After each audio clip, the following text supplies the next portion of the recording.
Hi, I'm Chris Dixon. I'm here with Josh Koppelman and Jesse Lamb, the co-founder of Dispatch.io. Thanks for being here. Thank you. So what is Dispatch.io?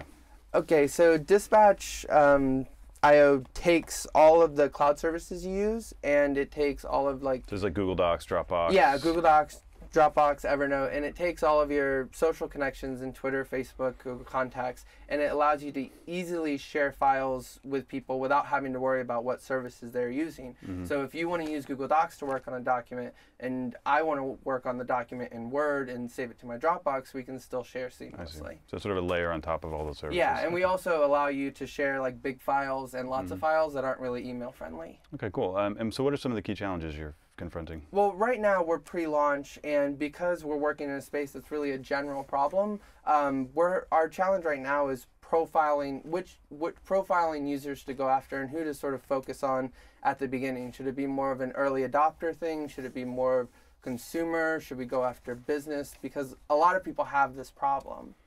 Yeah.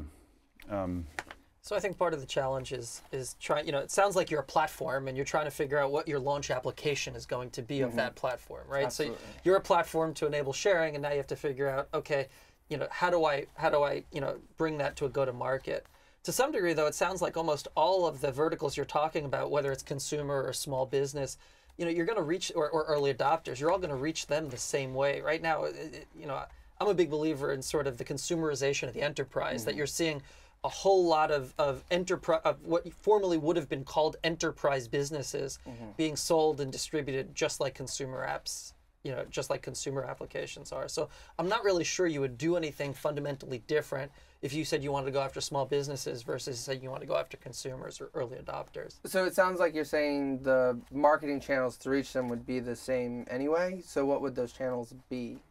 Well, especially if you're tying into the social graph, the question is, the logical one is to figure out, are there ways you can leverage the graph connections or the publishing platform of a Facebook or a Twitter to enable that, so that when people are sharing a document, it publishes some data exhaust to that graph to empower other things, other users to get notified and aware of it. We're seeing that a lot. Yeah, there's like a phrase in the startup, the VC community called the thin edge. They say the thin edge of the wedge, meaning sort of like, you may have a sort of a broader long-term vision for the platform, but maybe there's kind of an initial application where you can find like a group of people that have sort of especially high pain around this area.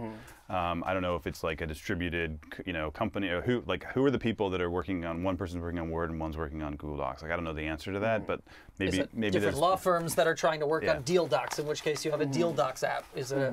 Yeah, so should we find the people with the greatest pain, maybe? And Well, what we found is like where there's high trust relationships, like if you're in the same company, like Google Docs sharing might be adequate, or even sharing a Dropbox folder might be adequate. But because the sharing gives you a lot of control, that kind of breaks down if you have to work with a client or it's just a classmate. Or we have another product called AirDropper, and it's used a lot by designers, designers, architects, and like teachers collecting assignments. So that seems like a great area. For example, like I know I've worked with like design firms, and they'll have to transfer large, obviously like visual, videos, et cetera, large files, and they're not gonna, you're not gonna ask your client to adopt the new, your proprietary platform. And so to the extent, so for example, going to design agencies might be an interesting place to start or something. Yeah, but I think in general, like if you could sell a use case rather than an underlying technology, sell an application rather than selling a platform, those might be ways where you could get very specific, but get into market quickly.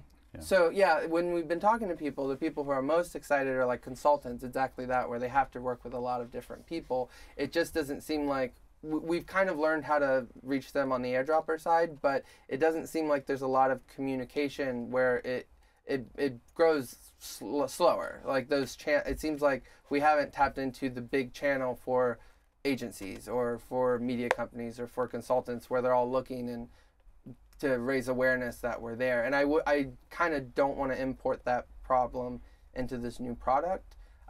So that's sort of why my head keeps sort of churning on this question. But like one subtle thing that we do, like if I share a document with you through Dispatch, you can just download the document, or we offer to put it in your Google Docs, or you offer to put it in Dropbox. And at that point, once you've done that, you've become a user. So there's some natural virality, but the thing we're still challenged with is sort of that seeding that like the first users, because once we have sort of enough of those first users, it seems like it should spread. Maybe some kind of channel strategy where you partner with somebody who already has some product with some of those users you're targeting. Sometimes that can work. Okay.